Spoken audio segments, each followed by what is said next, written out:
एक alternate world में जो डीमन किंग और उसके सबऑर्डिनेट से थ्रेटन्ड है, एक पार्टी जिसे हीरोज पार्टी कहा जाता है खुद ही डिसीजन लेती है कि वो डीमन किंग और उसके जनरल्स को डिफीट करने की कोशिश करेगी। पार्टी का लीडर युगा अपने दोस्तों से पूछता है कि क्या वो इस डिसीजन को लेकर श्योर है, क्योंकि इस पॉइंट के बाद कोई बैकिंग आउट नहीं है और तीनों ही क्लेम करते हैं कि वो डीमन किंग के खिलाफ लड़ने के लिए पूरी तरह रेडी है, चाहे इसमें उनकी डेथ ही क्यों ना हो जाए। पार्टी की इमेज युवा को बताती है कि चिंता करने की जरूरत नहीं है, क्योंकि उसने डीमन किंग के हर एक जनरल के बारे में रिसर्च की है और उसका मानना है कि अगर वो प्लान पर स्टिक रहे तो वो उन्हें क्रश कर सकते हैं। युगा उनकी तरफ मुस्कुराता है और सब डीमन लॉर्ड के खिलाफ अपनी बैटल के लास्ट स्ट्रेच के लिए कासल में एंटर होने के लिए रेडी हो जाते हैं। जैसा ही वो मेन डोर से एंटर करते हैं, उनकी किस्मत खराब हो जाती है, क्योंकि उनका पहला अपोनेंट जनरल्स का कैप्टन खुद यूकी होता है। यूकी हीरोज पार्टी को बताता है कि वो काफी टाइम से उनके आने का वेट कर रहा था और कहता है कि अगर वो डीमन किंग पर एक उंगली भी रखना चाहते हैं तो पहले उन्हें उससे गुजरना पड़ेगा और उनमें से किसी के पास भी उसे डिफीट करने की कैपेबिलिटी बिल्कुल भी नहीं है। मेज डिसाइड करती है कि उसने काफी सुन लिया है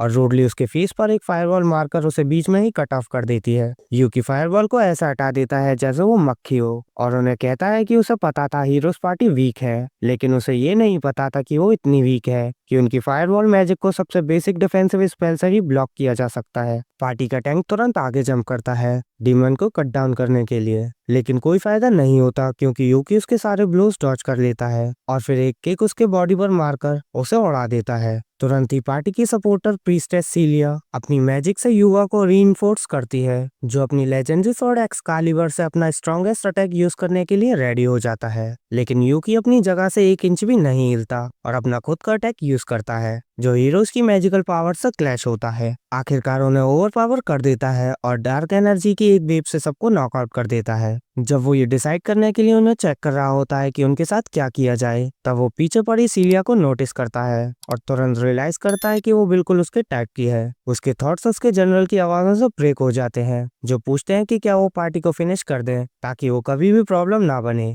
और ग्रीन यूकी से पूछता है कि वो प्रीस्टेस को इतनी ध्यान से क्यों घूर रहा था। वो तुरंत सवाल को डिफ्लेक्ट कर देता है और कहता है कि वो सिर्फ ये सोच रहा था कि इन लोगों के साथ क्या किया जाए। हेडलेस मैन पूछता है कि क्या उन्हें सीधा फिनिश कर देना चाहिए, लेकिन यूकी कहता है कि बेहतर होगा उन्हें कासल से बाहर फेंक दिया जाए। वो उन्हें कहता है कि इन ह्यूमंस को बाहर लेकर एक नियर बाय विलेज के पास छोड़ दिया जाए। तीनों जनरल्स ऑर्डर फॉलो करते हैं और हीरोज पार्टी को बाहर ले जाते हैं, जबकि ग्रीन यूकी को कहता है कि उसे ऐसी हरकतें बंद कर देनी चाहिए, वरना इस बार डीमन किंग के साथ उसे पक्का ट्रबल होगा। यूकी उसे कहता है कि डीमन किंग की चिंता अभी ना करे और जब सीलिया को ले जाया जाता है तब वो उस पर एक आखिरी नजर डालता है और अपने मन में उसे फेयरवेल बोलता है। उस दिन के बाद 1 महीना बीत जाता है और heroes party castle per phase करने की कोशिशें कंटिन्यू करती रहती है, लेकिन हर बार यूकी आसानी से उन्हें ओवरपावर करता है और बाहर फेंक देता है। एक दिन डीमन किंग खुद उसे बुलाता है और अपने मिनिस्टर के साथ यूकी से पूछता है कि उसने अभी तक हीरोज पार्टी को क्यों नहीं मारा। मिनिस्टर मजाक उड़ाते हैं और कहता है कि हीरोज पार्टी जरूर बहुत वीक होगी अगर वो यूकी जैसे वीकलिंग के हाथ हार रहे हैं। पूरा कोर्ट उस जोक पर हंसने लगता है, जबकि यूकी बस अपना सर झुकाकर चुप रहता है।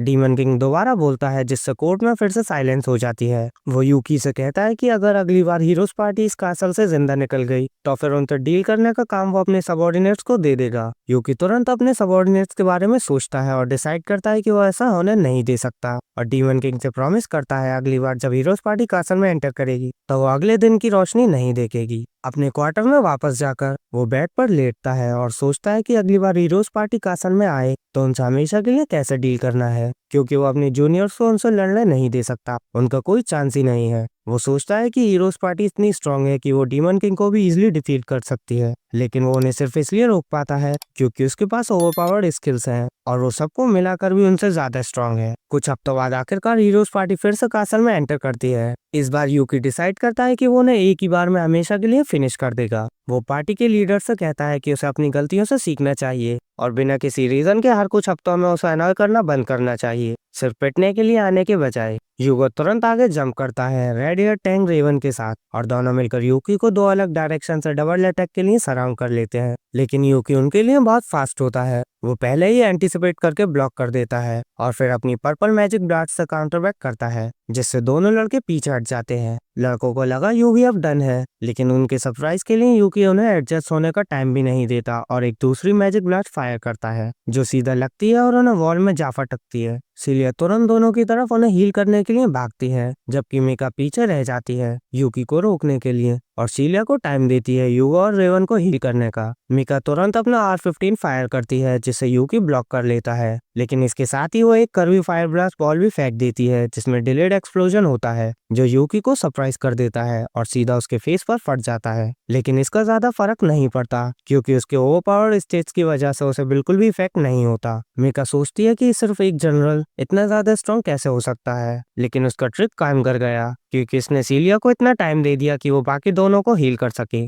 जिससे वो फिर से अपना डिफेंस कर पाए। यूकी उन पर हंसता है और कहता है कि चाहे वो कितनी भी बार उससे लड़े, कुछ भी चेंज नहीं होने वाला। लेकिन युगा बात करने के मूड में नहीं होता। वो अपनी स्वॉर्ड निकालता है और फाइनल काउंटर बैक के लिए रेडी हो जाता है। उसकी तलवार चमकने लगती है जब वो सारी एनर्जी अपनी ब्लेड में इकट्ठा करता है और यूकी की तरफ दौड़ता है, उसे एक आखिरी बार में खत्म करने के लिए। लेकिन जब धुआं छट जाता है तो वो फिर से यूकी की आवाज सुनता है, जो पूछता है कि क्या अब उसे यकीन हो गया है कि चाहे वो कितनी भी बार कोशिश कर ले, वो उसे हरा नहीं सकते। युगा पीछे हटता है, काउंटर बैक के लिए तैयार होता है और यूकी से कहता है कि उनके पास कोई और चांस नहीं है और उन्हें हर हाल में डीमन किंग को हराना ही होगा। उनकी हैरानी के लिए यूकी उन्हें जाने देने और डीमन किंग तक पहुंचने का ऑफर देता है, अगर वो फिलहाल सिलिया को पीछे छोड़ दें। युगा इस ऑफर के खिलाफ होता है, क्योंकि वो अपने किसी भी साथी को पीछे नहीं छोड़ सकता। लेकिन मिका उन्हें समझाती है, क्योंकि एक प्रीस्टेस की जिंदगी और लाखों लोगों की जिंदगी के बीच का सवाल है। युगा अभी भी अनश्योर होता है, लेकिन सिलिया पीछे से बोलती है और अपनी पार्टी मेंबर्स से कहती है कि उसे पीछे छोड़कर सब आगे जाएं। इसके साथ ही हीरोज से वादा करता है कि डीमन किंग का काम खत्म होते ही वो वापस आएगा और फिर अगले रूम के गेट से गुजर जाता है। गुफा में वापस यूकी सिलिया के साथ अकेला होते हुए ऑकवर्ड फील करता है और पूछता है कि वो कैसी है। सिलिया अभी भी टेंस होती है और यूकी से कहती है कि भले ही उसे पता है कि उसके खिलाफ कोई चांस नहीं है, फिर भी वो आखिरी सांस तक लड़ेगी। इतना कहकर वो तुरंत उस पर एक मैजिक ब्लास्ट चला देती है, जिसे यूकी ब्लॉक कर लेता है और तुरंत उसे शांत होने को कहता है, क्योंकि उसके शरीर के एक बाल को भी नुकसान पहुंचाने का कोई इरादा नहीं है। ये बात उसे कंफ्यूज कर देती है और वो पूछती है कि आखिर उसने उसे पीछे क्यों रोका। तब यूकी हिम्मत जोड़कर आखिरकार मानता है कि उसे कासल में पहली बार देखने के बाद से ही वो उससे प्यार कर बैठा है और वो उसके साथ डेट पर जाना चाहेगा। ये वो आखिरी चीज होती है जो सिलिया एक्सपेक्ट कर सकती थी और वो बिल्कुल शॉक हो जाती है, समझ नहीं पाती क्या बोले। वो बस उसे सॉरी बोलती है और यूकी बात समझ जाता है। वो जमीन पर बैठकर उदास होने लगता है और कहता है कि इस दुनिया में जीने के उसके पास कोई रीजन नहीं है। जब सिलिया अभी भी पूरी सिचुएशन को लेकर अनश्योर होती है और सोचती है कि कहीं ये यूकी का कोई और ट्रिक तो नहीं उसकी गार्ड नीचे करने के लिए, वो कहती है कि डीमंस तो हार्टलेस होते हैं, इसलिए उसे कोई रिमोर्स महसूस नहीं करना चाहिए। लेकिन यूकी जवाब देता है कि वो असल में डीमन नहीं है, बल्कि अपनी दुनिया में वो एक इंसान था जिसे डीमन लॉर्ड के कमांड के नीचे इस दुनिया में डीमन के रूप में रीइंकार्नेट कर दिया गया। वो उसे बताता है कि उसकी पार्टी उसे इसलिए हरा नहीं पाई क्योंकि वो सुपर ओपी है और शायद इस दुनिया के किसी भी इंसान से ज्यादा स्ट्रांग है। वो कहता है कि उसे बाहर जाने की इजाजत भी तभी मिलती है जब किसी ह्यूमन विलेज पर अटैक करना हो, जिससे उसे नफरत है, क्योंकि अंदर से वो अभी भी एक इंसान है। सिलिया पूछती है कि अगर वो इतना ओपी है तो उसने डीमन किंग को मार क्यों नहीं दिया, लेकिन यूकी जवाब देता है कि भले ही वो डीमन किंग को कभी भी मार सकता है, अगर उसने ऐसा किया तो डीमंस उसे अगला डीमन किंग बना देंगे, जो वो बिल्कुल नहीं चाहता। इस पर सिलिया कहती है कि उसे ये सारी डीमन वाली चीजें छोड़कर बाहर की दुनिया में आकर फिर से इंसानों के बीच रहना चाहिए। यूकी के दिल में अचानक एक स्पार्क महसूस होती है और वो इस ऑफर को एक्सेप्ट करने का फैसला करता है। वो दिन था जब हीरो की पार्टी ने डीमन किंग को हरा दिया। रॉयल कैपिटल में एक बड़ा सेलिब्रेशन हुआ, जहाँ खुद राजा ने हीरो की पार्टी को ऑनर किया और डीमन किंग के चंगुल से देश को बचाने के लिए हीरोज के लिए ग्रैंड फैनफेयर रखा गया। यूकी ये सब दूर से देखता है और ज्यादा ह्यूमन दिखने के लिए अपनी सींग तोड़ देता है। फिर नॉर्मल कपड़े खरीदकर एडवेंचरर्स गिल्ड की तरफ निकल पड़ता है। उसे पूरी गिल्ड खाली मिलती है, सिर्फ एक गुस्से में दिखने वाला रिसेप्शनिस्ट डेस्क के पीछे बैठा होता है। यूकी खुशी से पूछता है कि क्या उसे गिल्ड में एक्सेप्ट किया जा सकता है और क्रेमन नाम का बंदा फ्रस्ट्रेशन में सांस छोड़ता है, क्योंकि डार्कनेस पर विक्ट्री के सेलिब्रेशन के लिए सबको छुट्टी मिल गई थी, लेकिन वही बदकिस्मत होता है जिसे आज ड्यूटी पर आना पड़ता है। वो यूकी को एक एडवेंचर के रूप में रजिस्टर करता है और उसे उसका एडवेंचर कार्ड देता है, साथ ही वार्निंग देता है कि इसे खोना मत, क्योंकि दोबारा इशू करवाना बहुत बड़ी हेडेक होती है। कुछ हफ्तों के बीच यूकी लगातार ग्राइंड करता रहता है, एक के बाद एक क्वेस्ट कंप्लीट करता है और सबसे तेज रैंक अप करने वाला एडवेंचर बन जाता है, क्योंकि वो कुछ ही हफ्तों में F से D रैंक तक पहुंच जाता है। इस वक्त वो पूरी गिल्ड का डिस्कशन पॉइंट बना हुआ है, यहाँ तक कि क्रेमेन भी उसे पकड़ लेता है और पूछता है कि वो इतनी जल्दी रैंक अप कैसे कर रहा है, जबकि उसे एक टोटल रूकी माना जाता है। यूकी को समझ नहीं आता क्या जवाब दे और बस उसे कुछ केस पकड़ा देता है जो वो लेना चाहता था। तब सीलिया अचानक कहीं से आकर उसे अकेले मिलने को कहती है, उसे अपने घर ले जाती है और कहती है कि वो चाहती है कि वो एडवेंचर गिल्ड छोड़ दे। वो समझाती है कि डीमन किंग के मरने के बाद देश ज्यादा पावर और रिसोर्स हासिल करने की कोशिश कर रहे हैं और कुछ देश तो जबरदस्ती वेनेजुएला पर कब्जा करने के बाद ग्रीनलैंड हासिल करने की भी कोशिश कर रहे हैं। वो बताती है कि कई देशों के पावरफुल लोग सबसे स्ट्रॉन्गेस्ट एडवेंचर को हायर करना चाहते हैं और दावा करती है कि जेफ बेजोस ने अपनी बीवी के हाथ शादी के लिए हीरो युगा का ऑफर किया ताकि उसे पॉन बनाकर अपनी मिलिट्री एडवांटेज के लिए यूज कर सके। वो कहती है कि जिस स्पीड से वो रैंक क्लाइम कर रहा है, बस टाइम की बात है जब कोई देश उस पर नजर डाले और उसे हैकर करने की कोशिश करे, और ये बहुत ही डिजास्टर्स होगा क्योंकि वो एक ह्यूमन के रूप में गॉडम न्यूक के बराबर होगा। यूकी वादा करता है कि वो कुछ टाइम के लिए लो प्रोफाइल रखेगा और ज्यादा फ्लैशी नहीं बनेगा। तभी सीलिया की माँ उन्हें अपने रूम में बुलाती है और यूकी को बताती है कि उसे अपनी बेटी के लिए शादी के ऑफर्स आ रहे हैं और खुद हीरो ने भी सीलिया को शादी के लिए प्रपोज किया है। ये बात यूकी को गुस्सा दिलाती है और वो इंसेल की तरह चैट्स के बारे में रेंट करने लगता है, लेकिन सीलिया उसे चुप रहने को कहती है क्योंकि उसने उन सब के प्रपोजल पहले ही रिजेक्ट कर दिए हैं। ये सुनकर यूकी उसकी माँ की तरफ मुड़ता है और कहता है कि उसने उसे पहले ही एक बार रिजेक्ट कर दिया था, इसलिए वो एडवेंचर बनकर ही अपनी रोजी रोटी कमाता रहेगा और जब वो उसे एक अच्छी जिंदगी देने लायक हो जाएगा तब वो उसे दोबारा प्रपोज करेगा और देखेगा कि जवाब कुछ अलग होता है या नहीं। ये बात उसकी माँ को काफी लगती है और वो दोनों को अकेला छोड़कर चली जाती है। यूकी जाने का फैसला करता है और सीलिया से कहता है कि वो उसे जल्दी मिलेगा और इसके साथ ही वो अपने सिंपल घर वापस लौट जाता है, उस वक्त का बेसब्री से इंतजार करता हुआ जब वो उसे फिर से प्रपोज कर सके। उसके बाद कुछ दिन बीत जाते हैं और यूकी एक नया टेस्ट लेने का फैसला करता है, एक चिमरा के लिए जो बिना किसी वजह के विलेजर्स पर अटैक कर रहा था। क्रेमैन ने उसे बताया था कि इस क्वेस्ट को कंप्लीट करने में कम से कम एक हफ्ता लगेगा, शायद उससे भी ज्यादा, लेकिन जंगल के बीच जब उसका वास्ता सच में चिमरा से होता है तो उसे एहसास होता है कि इस बीच से डील करना इतना मुश्किल नहीं है। हाफ चिकन हाफ स्नेक जैसे दिखने वाले वो बास्टर कई बार उस पर झपट्टा मारता है, लेकिन कोई फायदा नहीं होता क्योंकि यूकी उससे काफी तेज होता है और उसे थका देता है और आखिर में अपना थंडरबोल्ट अटैक यूज करके उसे हमेशा के लिए खत्म कर देता है। इसके बाद वो क्वेस्ट कंप्लीशन के प्रूफ के तौर पर उस पीस के सारे फेदर्स कलेक्ट करता है, ये समझते हुए कि इस मॉन्स्टर को हैंडल करने में उसे मुश्किल से आधा दिन लगा। उसे लगता है कि वो शायद सोच से भी ज्यादा तेज लेवल गेन कर सकता है, लेकिन दिन के लिए पैकअप करने से पहले ही उसे आसपास किसी की प्रेजेंस महसूस होती है जब एक नाइट झाड़ियों से निकलकर उसके गले पर वार करने की कोशिश करता है, लेकिन यूकी बिना किसी एफर्ट के डॉज कर लेता है। वो अचानक देखता है कि एक बर्ड पर्सन उसके ऊपर उड़ रहा है जो उसकी आंखें नोचने की कोशिश करता है, लेकिन यूकी अपनी मैजिक से एक बैरियर बनाकर उसे पीछे धकेल देता है। अपना कंपोजर संभालने और ये समझने से पहले कि कौन अटैक कर रहा है, उस पे एक एल्वन फेरी अटैक करता है जिसे वो तुरंत शेक अपने अंडरलिंग के रूप में पहचान लेता है। वो उसे आवाज देता है और कहता है कि वो वही है, बस अपीयरेंस अलग है, और शेक बिल्कुल आखिरी पल में रुक जाता है। अपना ही नाम सुनकर उसे हैरानी होती है और उसे समझने में एक सेकंड लगता है कि ये उनका कैप्टन है, और बाकी लोग भी कंफ्यूज होते हुए अपनी हाइडिंग से बाहर आ जाते हैं। शेक कहता है कि उसे लगा था कि वो उन अनोइंग एडवेंचर्स में से एक है जो डीमंस को मार रहे होते हैं, इसलिए उन्होंने उस पर अटैक किया। हार्पी और ड्यूक दोनों ये देखकर शॉक हो जाते हैं कि उनका कैप्टन अभी जिंदा है, क्योंकि उन्हें लगा था कि एम्पायर गिरने पर डीमन किंग के साथ वो भी मर गया था। यूकी कहता है कि वो सच में खुश है ये देखकर कि वो सब ठीक है, लेकिन ड्यूक तुरंत उस पर चढ़ जाता है और पूछता है कि डीमन किंग के गिरने के बाद उन्हें अकेले छोड़कर वो कहाँ चला गया था। ड्यूक कहता है कि वो सब बहुत वरीड थे और हर जगह उसे ढूंढा लेकिन कोई सक्सेस नहीं मिली। अचानक उसे ये भी दिखता है कि यूकी के सींग और विंग्स नहीं है और वो अब ज्यादा ह्यूमन जैसा लगता है। ये बात ड्यूक को कंफ्यूज कर देती है और वो पूछता है कि उसके सींग कहाँ गए और वो इंसानों जैसे कपड़े क्यों पहने हुए हैं। यूकी उसे चुप रहने को कहता है और एक्सप्लेनेशन देने देता है, और फिर वो अपनी छोटी सी एक्सप्लेनेशन शुरू करता है कि कैसे वो एक जायंट था जिसने हीरो की पार्टी की प्रीस्टेस से प्यार का इजहार किया और रिजेक्ट हो गया, इसीलिए वो अब एक ह्यूमन एडवेंचर के रूप में रह रहा है। उसके अंडरलिंग्स कंफ्यूज हो जाते हैं कि डीमन किंग के जनरल्स का कैप्टन अचानक एक इंसान की तरह कैसे रह सकता है, क्योंकि उन्हें बताता है कि उसने ये रास्ता खुद चुना है और इस ज्यादा शांत दुनिया में वो जो चाहे करने के लिए आजाद है। तीनों तुरंत मना कर देते हैं, कहते हुए कि वो उसके साथ ही रहना चाहते हैं और इंसानों की तरह जीना चाहते हैं, और साथ ही उस लड़की से मिलने में भी बहुत इंटरेस्टेड हैं जिससे उसे प्यार हुआ। यूकी उनसे कहता है कि थोड़ा रियलिस्टिकली सोचो, क्योंकि पॉसिबल नहीं है, क्योंकि वो क्लियरली डीमंस हैं और ह्यूमन वर्ल्ड में उनकी जगह नहीं होगी।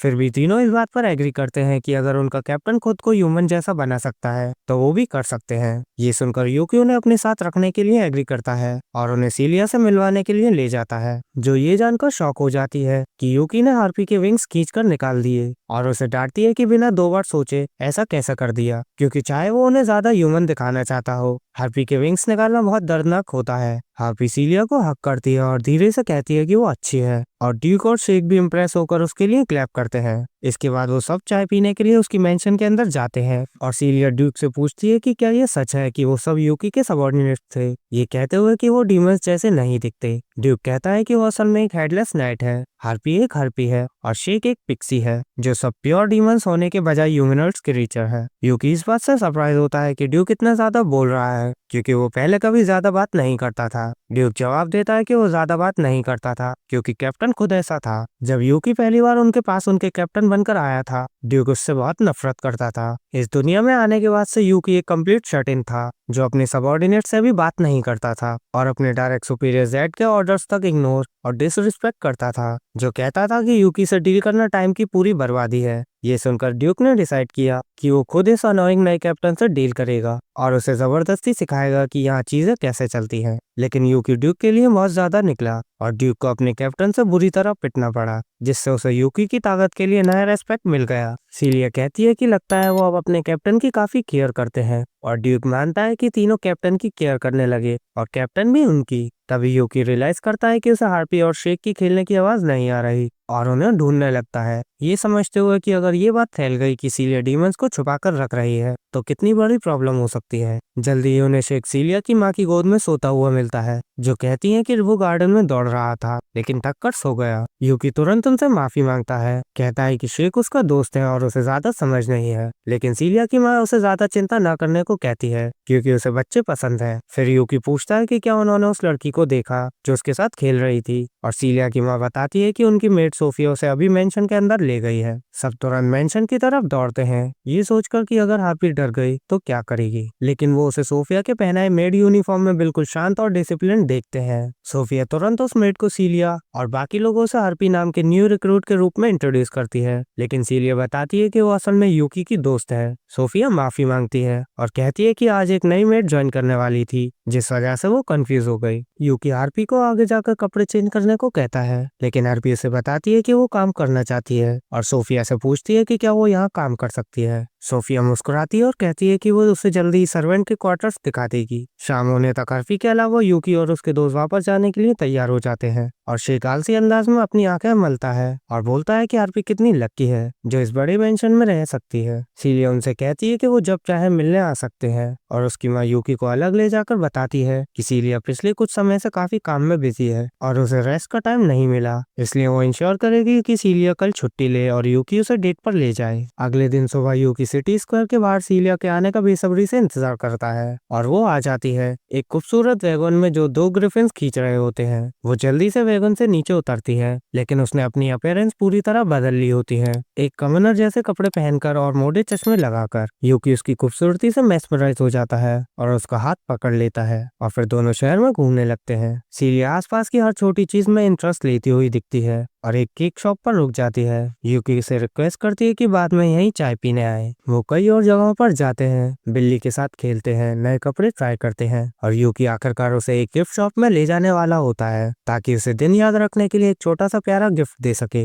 लेकिन तभी उसकी किस्मत खराब हो जाती है। पता चलता है कि हीरो युगा और माइका भी आज सिविलियन कपड़ों में डेट पर निकले हुए होते हैं। युगा तुरंत सीलिया के पास भागकर आता है और उससे बातें करना शुरू कर देता है, यूकी को पूरी तरह इग्नोर करते हुए जो वहीं खड़ा होता है। युगा सीलिया से कहता है कि उसे उनके साथ ज्वाइन करना चाहिए, जो यूकी को बिल्कुल पसंद नहीं आता। शुक्र है सीलिया जवाब देती है कि वो भी आज एक दोस्त के साथ बाहर आई हुई है और तब युगा को रियलाइज होता है कि यूकी भी वहीं है। फिर भी उसे ज्यादा परवाह नहीं होती और कहता है कि अगर यूकी चाहे तो वो भी आ सकता है, और इतना कहकर वो सीलिया के साथ गिफ्ट शॉप के अंदर चला जाता है, मिका और यूकी को पीछे छोड़कर। मिका भी यूकी की तरह गुस्से में लगती है और कहती है कि उसे उम्मीद है सीलिया किसी इस जैसे कमनर से प्यार में पड़ जाए। ये सुनकर यूकी थोड़ा खुश होता है है, लेकिन जल्दी ही उसे रियलाइज होता है कि मिका ने ये बात सीलिया को इंसल्ट करने के लिए कही थी और कुछ नहीं। उसे लगता है कि मिका एक काफी बुरी इंसान लगती है। इसी बीच हीरो अभी भी गिफ्ट शॉप के अंदर सीलिया से बात कर रहा होता है, क्योंकि इस बात के बारे में सोचता है कि सीलिया पहले ही एक बार हीरो को मैरिज प्रपोजल रिजेक्ट कर चुकी है। कोई भी समझदार आदमी पीछे हट जाता, लेकिन ये हीरो थोड़ा ज्यादा ही बेशरम लगता है। लेकिन यूकी डिसाइड करता है कि वो भी इतनी आसानी से पीछे नहीं हटेगा। वो स्टोर के अंदर जाता है और सीलिया के लिए एक नेकलेस चुनता है। पूछता है कि क्या उसे पसंद आई। सीलिया शर्मा जाती है और कहती है कि उसे ये सच में बहुत खूबसूरत लगती है।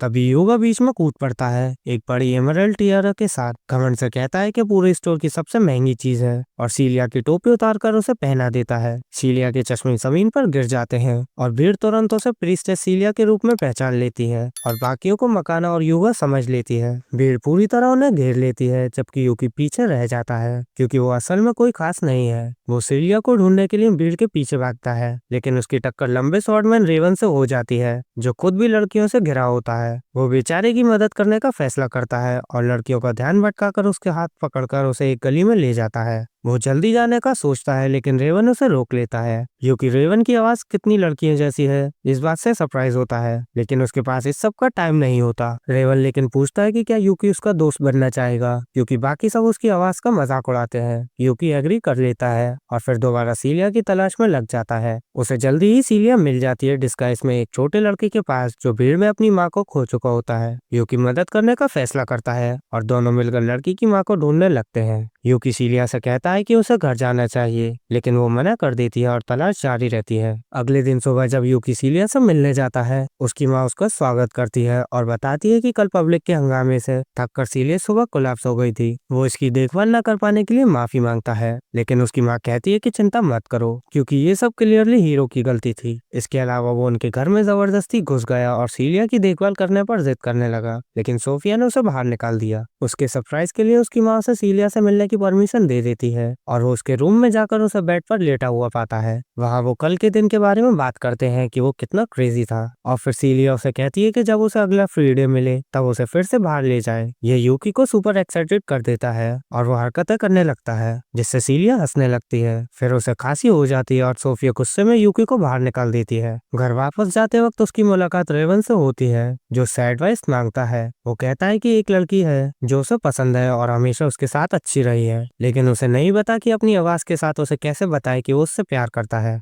यूकी उसे एक पेप टॉक देता है और कहता है कि पूरी जान लगा देना। सरप्राइज में रेवन उसे थैंक यू कहता है और फिर सीलिया के घर की तरफ बढ़ने लगता है, जिससे यूकी को डर के साथ रियलाइज होता है कि वो सीलिया को पसंद करता है। लेकिन यहीं पर वीडियो खत्म हो जाती है।